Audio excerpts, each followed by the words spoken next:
Shanna DeConda here with NAMUS. Today's video take is regarding preventive or preventative, depending upon your pronunciation, preventive services. Oftentimes when conducting chart audits, not only do we see issues with a lack of documentation criteria, especially with Medicare preventive services, but we also see confusion as to the lack of interpretation as to what truly is a preventive service. So I thought today's video take could be on the difference between preventive care. For some people, they may think, well, this is 101, but it really isn't. So preventive care, a good definition from Cigna's website, is preventive care helps detect or prevent serious disease and medical problems before they become major. And I think that's a great definition. And by the way, there are several different great definitions that are out there on different carrier websites. Medicare has one and United Healthcare has one. But the whole purpose of a preventive wellness exam is we are trying to prevent serious disease or injury for that patient. So when we have a patient come in today and they are looking for refills of their medication, that is not a preventive wellness exam.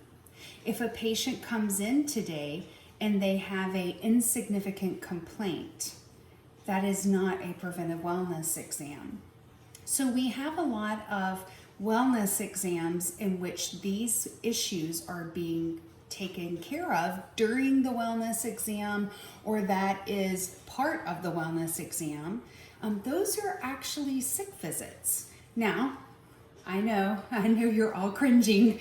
There are some commercial carriers that have very specific policies that say we do not pay for sick visits in conjunction of wellness visits. Now, if an insurance carrier has a policy that says we do not pay for both at the same time, then you would be smart to not maybe handle both at the same time, or to handle both and just understand you're not going to get paid for both. We've had providers tell us, you don't understand. If we don't do the preventive when the patient is here, they are not going to go back for the preventive. I don't know about you, but I'm probably fall in that ballpark. I am not the best patient at going in for those preventive wellness appointments, and I'm just here to admit that.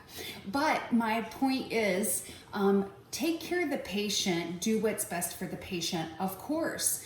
But if I'm here today for a preventive wellness visit and I say, doctor, while I'm here, I need a refill on this medication and this medication. If the provider says, okay, Shannon, I'll refill those meds for you, and I see at the bottom of the encounter, refill for XYZ, I can't automatically assume that's an additional billable E&M encounter. That's just refill of meds with a wellness visit. However, if the provider documents as if this is more of that encounter, well, Shannon, let's talk about those problems. So let's say maybe it's a sleeping medication. Are you still having trouble sleeping? Well, what have you done for that? Have you tried meditating at night? Have you tried turning your TV and your electronics off at night? And you can see there's a follow-up about those chronic comorbidities or whatever those issues are. There's a follow-up visit. That follow-up visit is billable in addition to the wellness visit. In our few seconds remaining, I'd like to also talk about Medicare preventive real quick.